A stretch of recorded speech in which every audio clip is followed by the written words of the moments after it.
네, 안녕하세요. 서울아산병원 성형외과 권진근입니다. 림프 부종 수술이 생소하신 분들도 많이 계실 것 같아요. 오늘은 림프 부종 수술의 종류에는 어떤 것이 있고 환자분 각자에게 맞는 수술법은 어떤 것이 있을지 같이 고민해보는 시간을 가져보려고 합니다. 서울아산병원 성형외과 초미세 재건 수술팀은 총 4분의 교수님으로 이루어져 있습니다. 림프 부종 수술뿐만이 아니라 암 환자의 절제 후 신체 재건 또는 당뇨발 재건 등을 연구하고 실제 치료에 적용하며 또 환자분들에게 최고의 치료를 드리기 위해서 최대한 노력을 하고 있습니다. 우선 정상 림프계의 생리학적 순환 경로를 살펴보면서 림프 부종이 왜 생기는지 한번 짧게 짚어보겠습니다. 우리 몸에는 혈액으로 이루어진 혈액순환계와 림프액으로 이루어진 림프순환계가 서로 함께 어우러져 균형을 이루고 있습니다. 심장에서 출발한 혈액은 동맥을 통해 세포로 이동하여 에너지를 공급한 뒤 다시 정맥을 통해 심장으로 돌아오게 됩니다. 그런데 나간 혈액 100%가 정맥을 통해 돌아오는 것은 아니고 60%만이 정맥을 통해 돌아오고 40%는 림프관에 흡수되어 림프관과 림프절을 통해 심장 가까이에서 정맥에 들어오게 됩니다. 이렇게 해서 100%의 순환하는 구조가 유지되게 됩니다.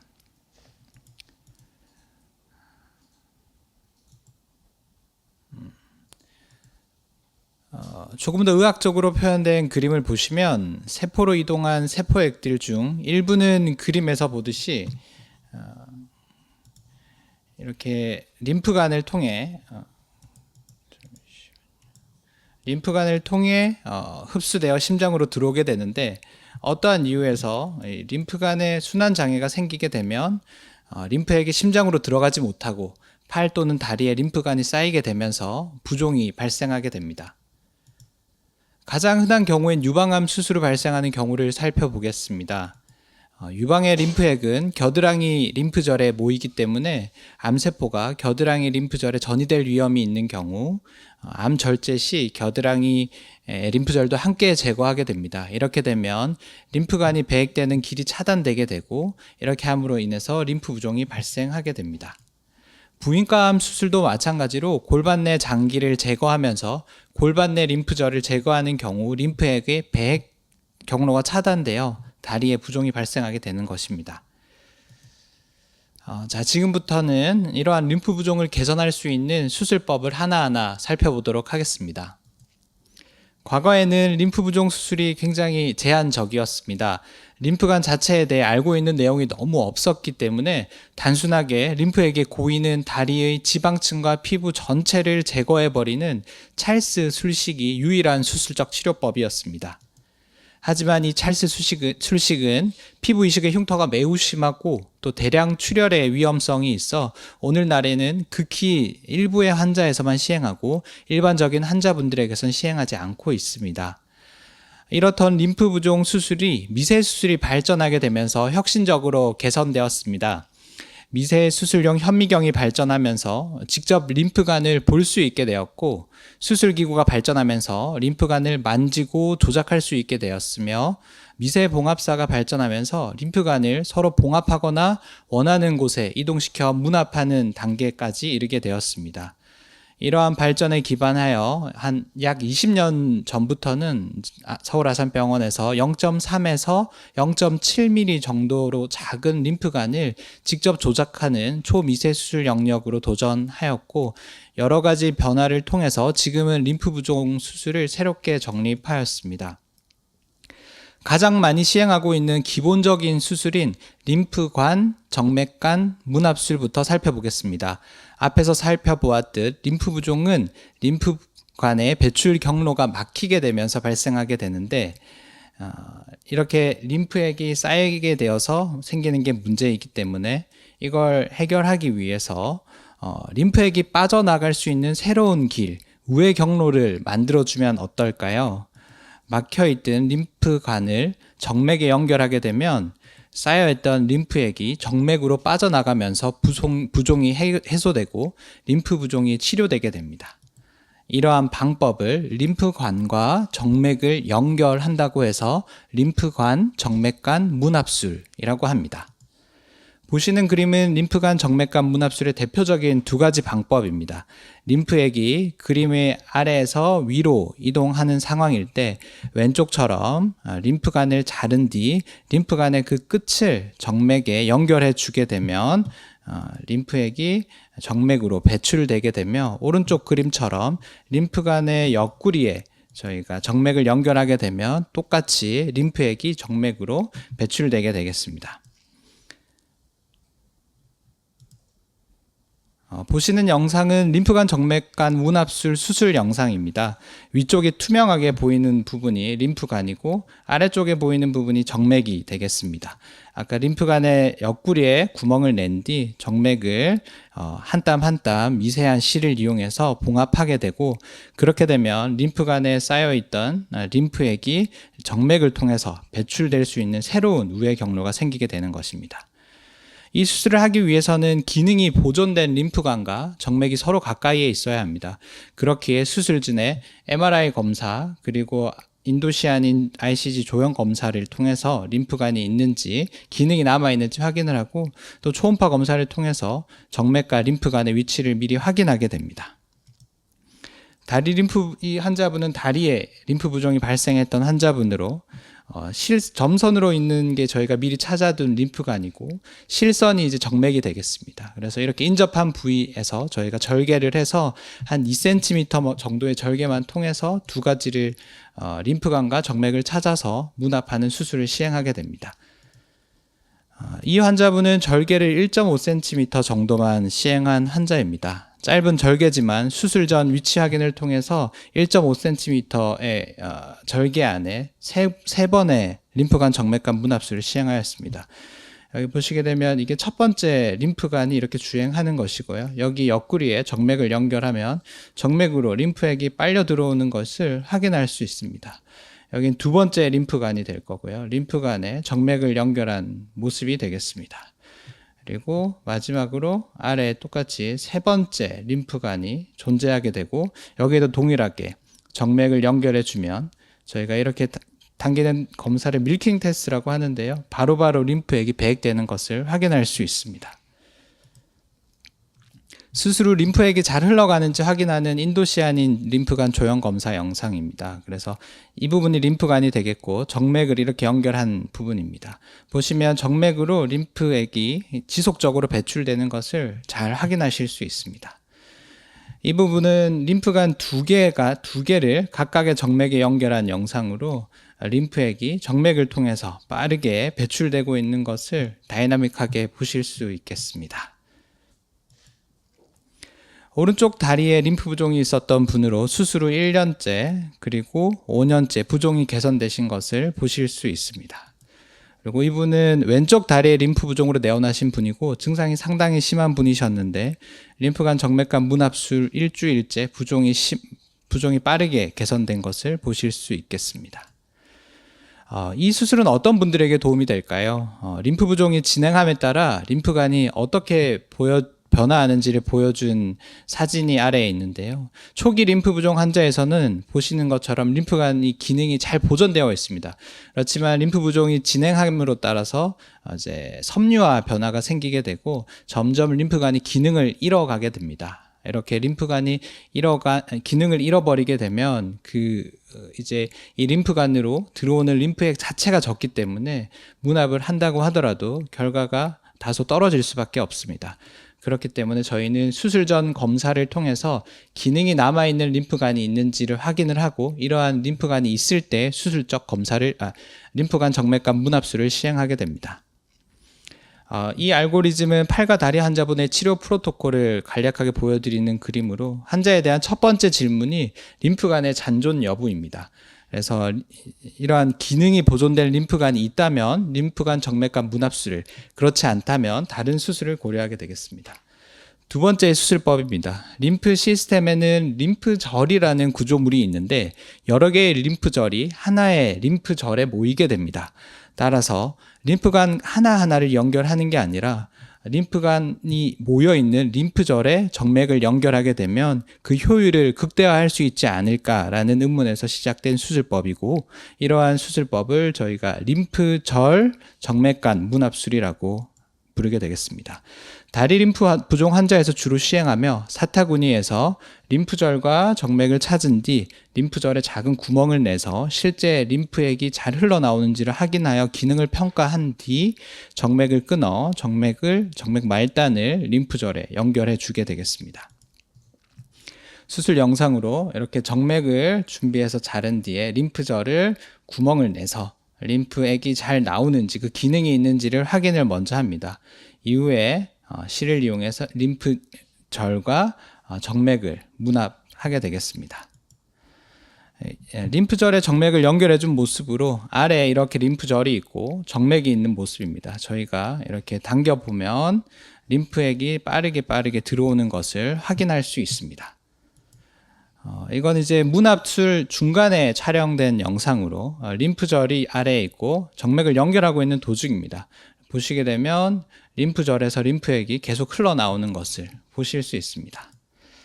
이러한 림프절 정맥관 문합술은 다리 림프 부종 환자에서만 시행하고 있고, 그렇기 때문에 사타구니를 평가해서 기능이 보존된 림프절이 있는지에 따라서 림프절이 남아 있다면 림프절 정맥관 문합술을 추가적으로 시행하게 됩니다.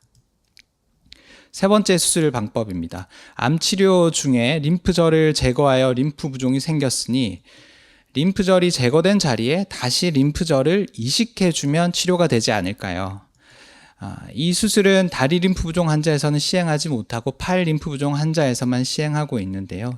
이 수술을 림프절 이식 수술이라고 하며 단순히 림프절을 이식하는 게 아니라 이식한 림프절로의 혈류를 보존해 주어야 하기 때문에 혈관 문합을 동시에 시행하고, 따라서 혈관 문합 림프절 이식술이라고 부르게 됩니다.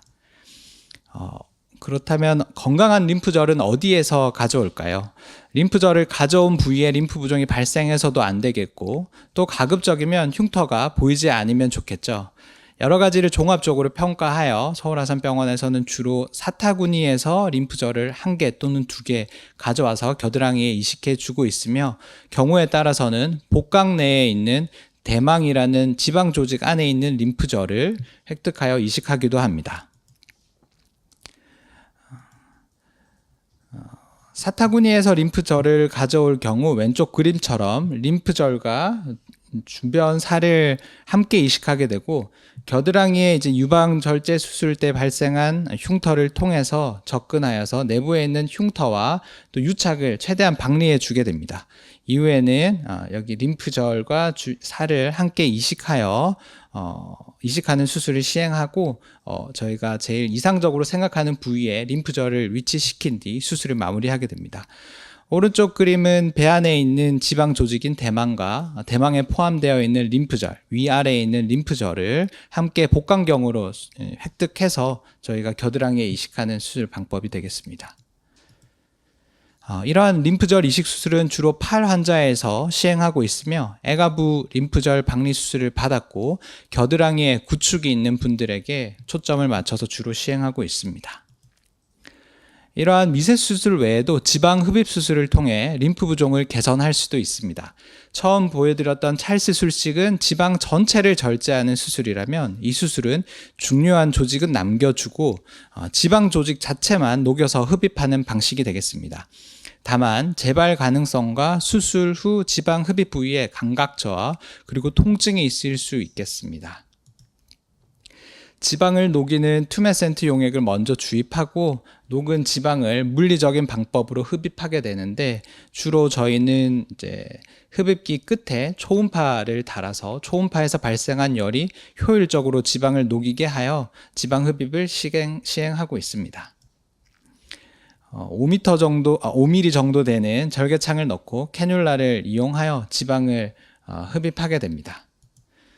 지방이 흡입된 것을 보실 수 있으며 통상 1리터 정도 흡입을 하게 되고, 심한 경우에는 5리터까지도 흡입을 하고 있습니다. 그 외에 최근에 시작된 새로운 치료법 중에 하나가 바이오 브릿지가 있습니다. 마지막으로 이 치료를 조금 소개해 드리도록 하겠습니다. 바이오 브릿지는 콜라겐으로 이루어진 관상 구조물입니다. 직경은 0.3에서 0.4mm 되는 굉장히 가는 구조물이고, 길이는 15cm로 나와 있습니다. 사진처럼 무수하게 많은 미세한 터널들이 형성되어 있어서 이러한 구조물이 림프관 역할을 하고 추후에는 림프관 재생이 이러한 틀을 따라서 이뤄질 것으로 기대하고 있습니다. FDA와 EC 승인은 이미 되었었고 한국에서도 작년 7월 식약처에서 허가가 되어서 병원에서 사용 중에 있습니다. 다만 아직은 이렇게 바이오 브릿지 같은 경우에는 삽입 후에 5년, 10년이 지난 환자분들의 데이터는 없습니다. 그렇기 때문에 이 효과가 어떻게 될지에 대한 긴 추적 관찰의 결과는 없지만 초기 결과가 우수하다는 논문이 다수 있어 저희도 적용을 하고 있습니다. 바이오 브릿지의 한쪽 끝은 림프절 주변에 위치시키려고 노력하고 있고 이를 통해 초기에는 바이오 브릿지를 통해서 림프액들이 이 림프절로 이동하는 것을 기대하고 있고 나중에는 이 림프절에서 나온 림프가 신생 인자들이 이러한 바이오 브릿지를 따라서 퍼지면서 이쪽을 따라서 림프관이 새롭게 재생될 것으로 기대하고 있습니다. 겨드랑이 부위에 림프절 이식을 하고 이 끝 부분에 바이오 브릿지를 삽입한 모습이 되겠고 실제 다리 환자에서 서해부에 있는 림프절을 박리한 뒤 이렇게 캐뉼라를 넣어서 이렇게 바이오 브릿지를 저희가 삽입하는 과정을 시행하고 있습니다. 실제 바이오 브릿지를 삽입한 모습이고 여기를 보시게 되면 림프절이 여기에 있고 바이오 브릿지 5개 정도를 연결해 둔 상태입니다. 작년에 서울아산병원에서 전세계 림프 부종 수술 의사들 120명을 대상으로 림프 부종 워크숍을 개최해 교육을 진행했었는데요. 이때 바이오 브릿지 개발자인 미국 스탠퍼드 융 선생님과 함께 라이브 서저리 수술 시연을 하기도 했고 이때 여러 가지 노하우를 배워서 환자분들께 적용하고 있습니다. 저희는 이렇게 5가지 수술 방법, 림프관 정맥관 문합술, 림프절 정맥관 문합술, 림프절 이식술, 지방 흡입술, 바이오 브릿지 삽입술을 환자분의 상황에 맞춰 계획하고 진행하고 있습니다. 마지막으로 간단하게 수술 후 관리를 살펴보겠습니다. 림프관 정맥관 문합술에서 림프액이 정맥으로 들어가기 위해서는 정맥의 압력을 이겨내고 림프액이 들어가야만 합니다. 그렇게 수술 후 관리에서도 동일하게 림프관이 압박될 수 있도록 팔다리를 압박하는 것이 가장 중요한 수술 후 관리가 되겠고 저희는 최소한 수술 후 첫 6개월은 필수적으로 24시간 시행을 권유드리고 이후에는 조금씩 줄여보는 방향을 잡고 있습니다. 또한 체중 관리와 부종이 있는 팔다리의 보습 관리도 매우 중요합니다. 수술 후에는 수술 당일부터 가볍게 걸으실 수 있어서 특별한 제약은 없겠습니다. 그리고 수술 시행 시 저희가 대부분의 경우 의료용 본드를 사용해서 마무리하기 때문에 수술 직후부터 샤워가 가능하고 다만 이제 봉합설을 사용하거나 지방 흡입술을 시행하는 경우에는 수술 후 한 2주에서 3주 뒤부터 샤워가 가능하겠습니다. 마지막 슬라이드인데요. 저희 이제 림프 부종 치료는 많은 의료진의 노력이 필요합니다. 제가 성형외과라고 해서 무작정 성형외과에서 림프 부종 수술을 하는 것을 권유드리지도 않을 뿐더러 또 반대로 회복이 전혀 되지 않고 점점 심해지는데 압박 치료만 계속 유지하는 것도 저는 권유드리지 않습니다. 그래서 저희 아산병원에서는 재활의학과와 성형외과가 항상 함께 환자를 진료하고 있고 초기에는 집중적인 압박 치료를 시행하면서 압박 치료로서 호전될 수 있는 환자분들은 대부분 압박 치료를 유지하도록 권유드리고 그러한 초기의 재활의학과적인 치료에도 호전이 되지 않는다면 이럴 때 수술적 치료를 통해서 환자에게 도움을 드리려고 하고 있습니다. 그래서 다학제적 접근이 굉장히 저는 중요한 치료라고 생각하고 있고 아마 다른 연자 교수님들께서의 병원도 대부분 이러한 접근을 하고 있는 것으로 알고 있습니다.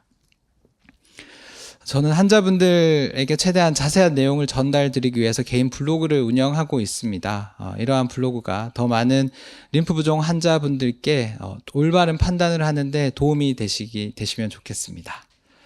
네, 경청해 주셔서 감사합니다.